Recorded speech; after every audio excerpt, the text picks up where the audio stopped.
What up out there, everyone? I'm back, and today we're going to talk about this latest episode from Lovecraft Country, episode number 9, which is called Rewind 1921, and it deals with the terrorist event that happened in Tulsa, Oklahoma, aka the Greenwood District, aka Black Wall Street.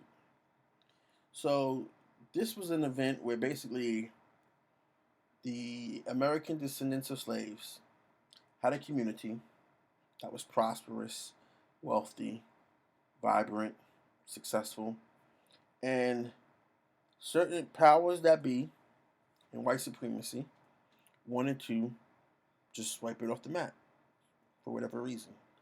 We'll never know the real nature or the real purpose, but they just didn't want it in their vicinity anymore.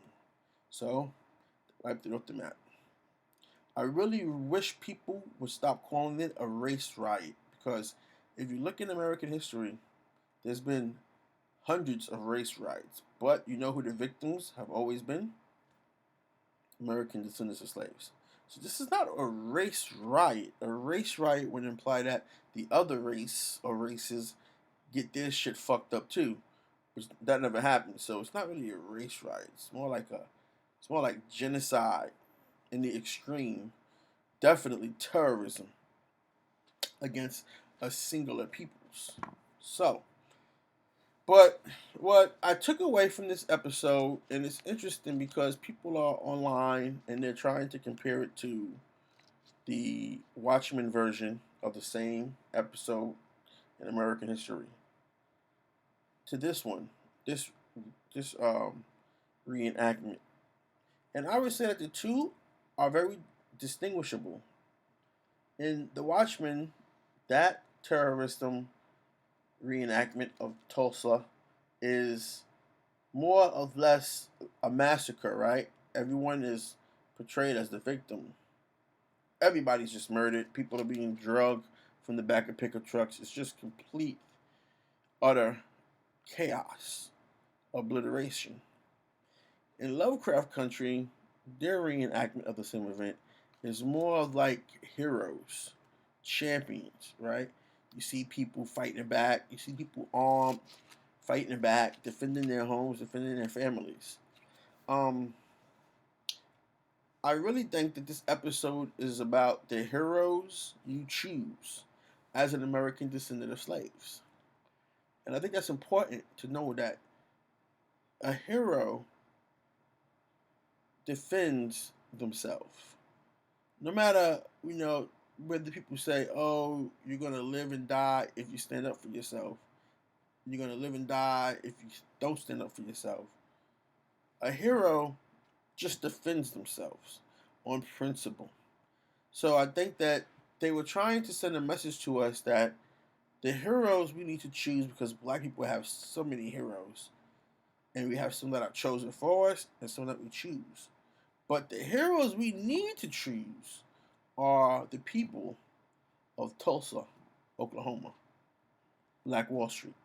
Those are the heroes that we need to choose because they defended themselves. They didn't run as cowards. You know, you may say they were supposed to be victorious and raise a flag, but let's be honest, we know that that's not really how this works. That's not the narrative of America. That's not what America gives away medals for, like the Medal of Honor and the Purple Heart. They don't give those medals away for people running to live. They give them away for people running to fight. So if America is our role model as American descendants of slaves, then it only stands that the heroes are the ones who stayed and fight, in which case it was the whole community that stayed and fought. So that's what I think we got from this episode.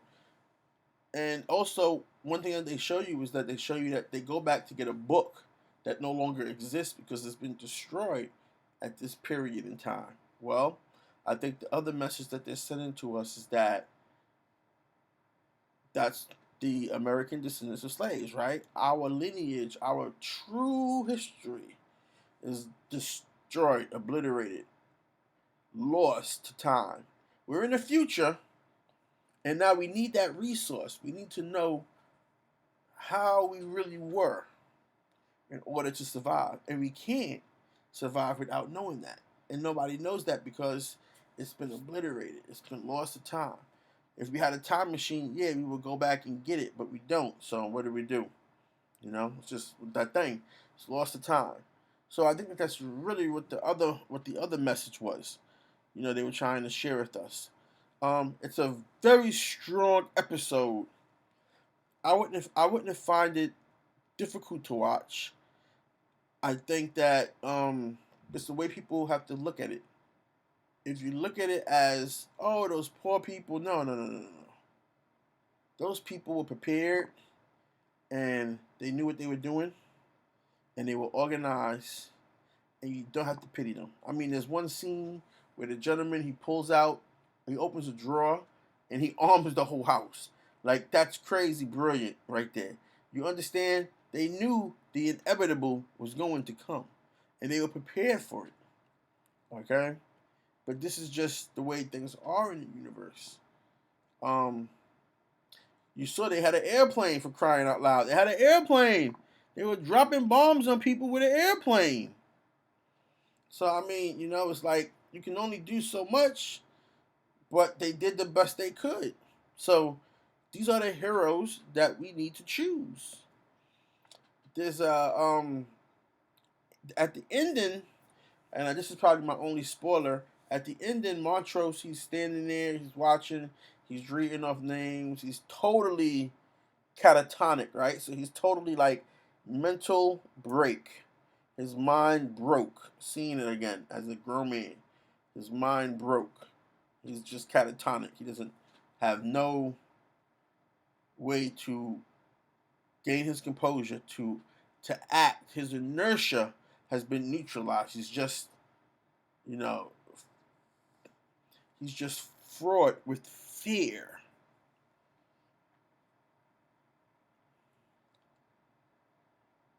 The names, I think he's saying the names. I don't think he's saying the names as a memorial.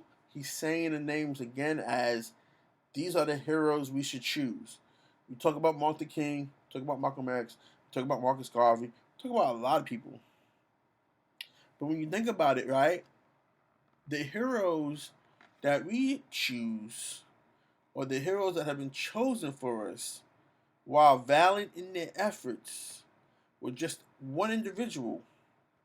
They never really actually got into a dust-up, a good old-fashioned, you know what I'm saying? Think about that. They still died.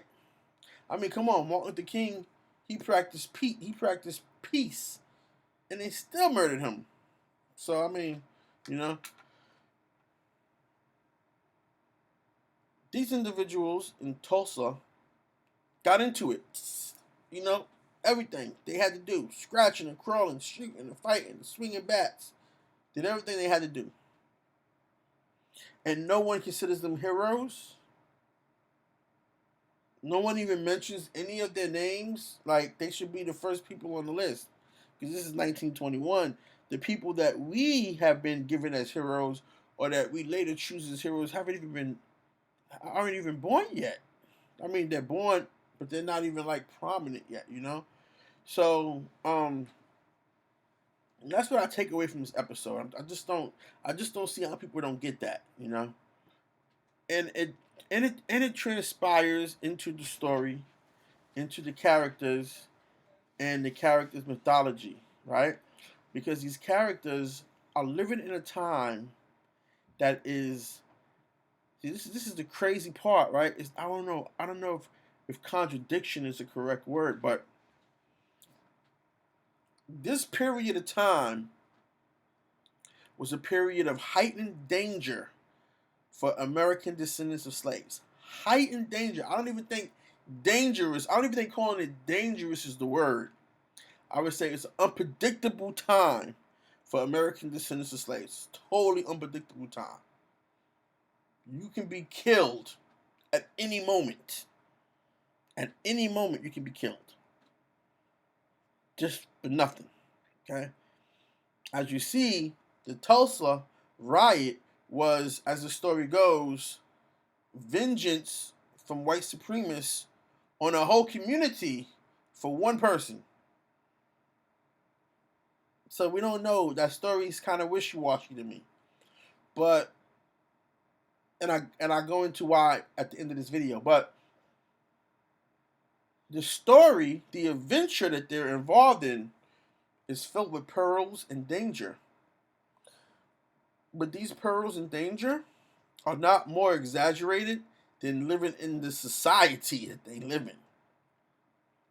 So that's why it's crazy to say that these people were not victims.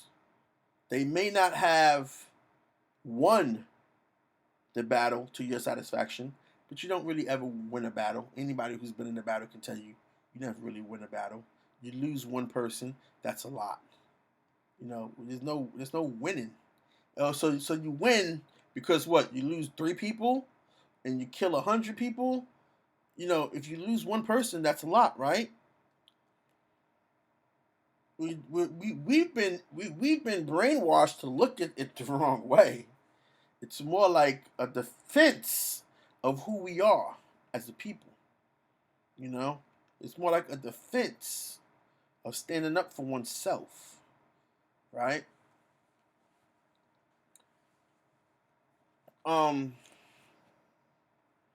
The reason why that story to me is wishy-washy is because if that was the Mandus operandus,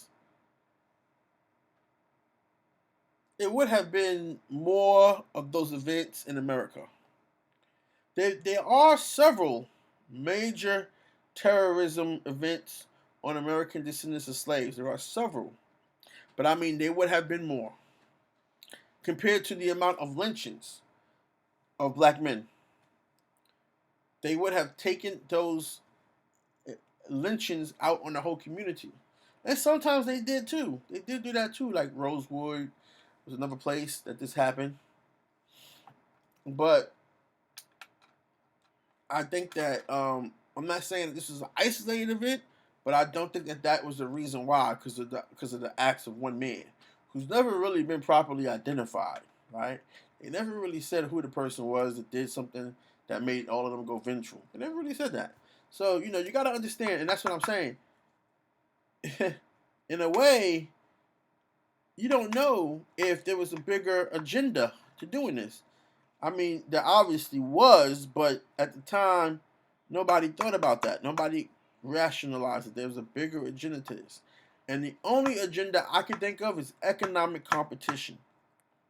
Economic competition. You had this community that was competing against your community, and they were getting all the economics.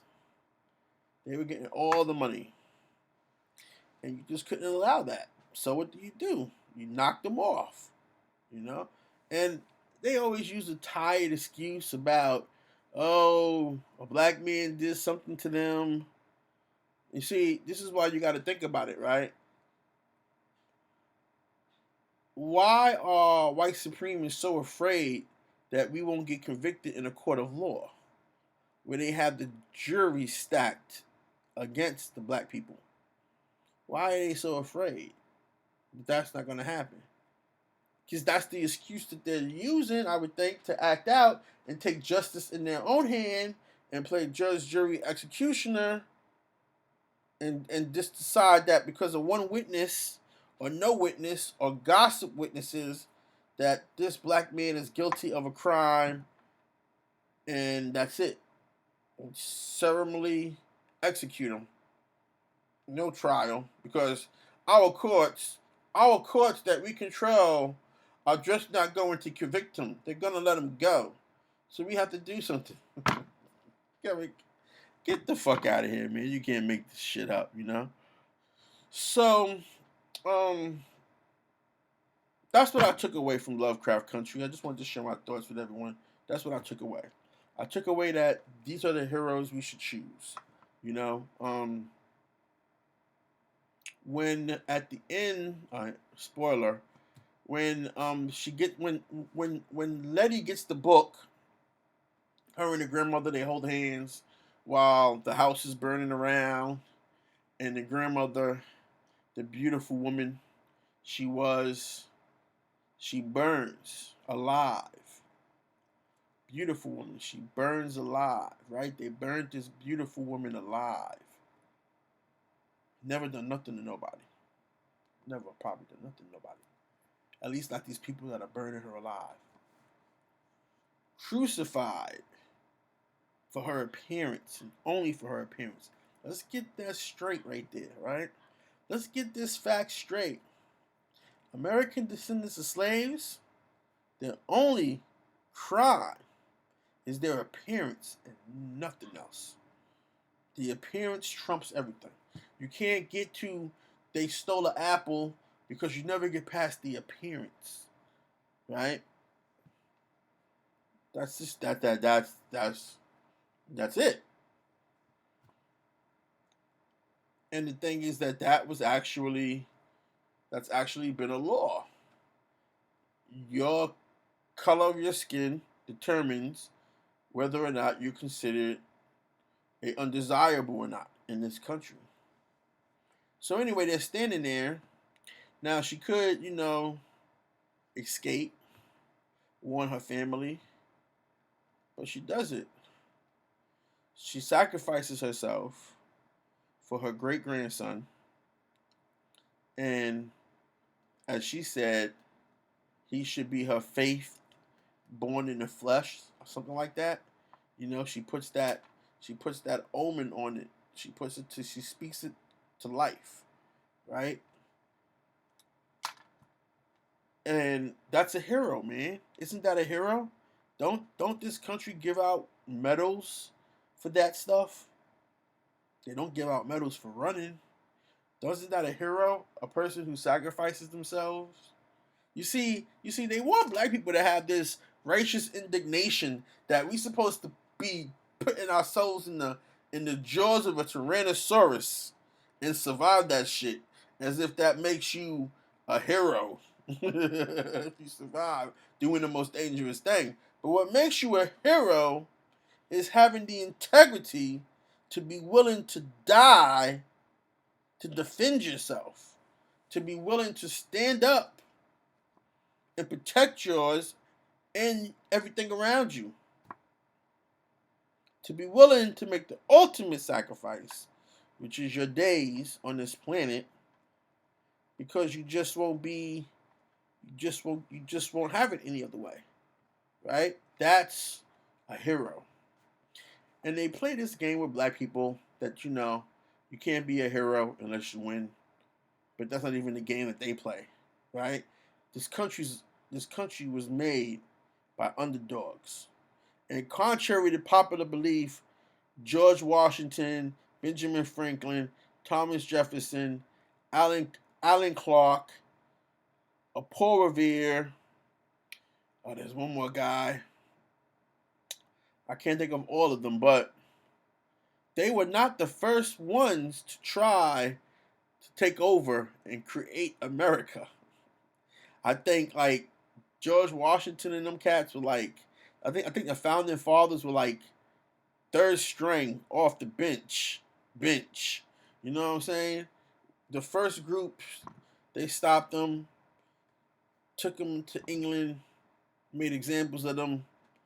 The second bunch, they just said, man, they're bogarts, just hang them right here. And then George Washington and them came around and got it right. George Washington and them came around and got it right. But they were still under the threat of the noose the whole time.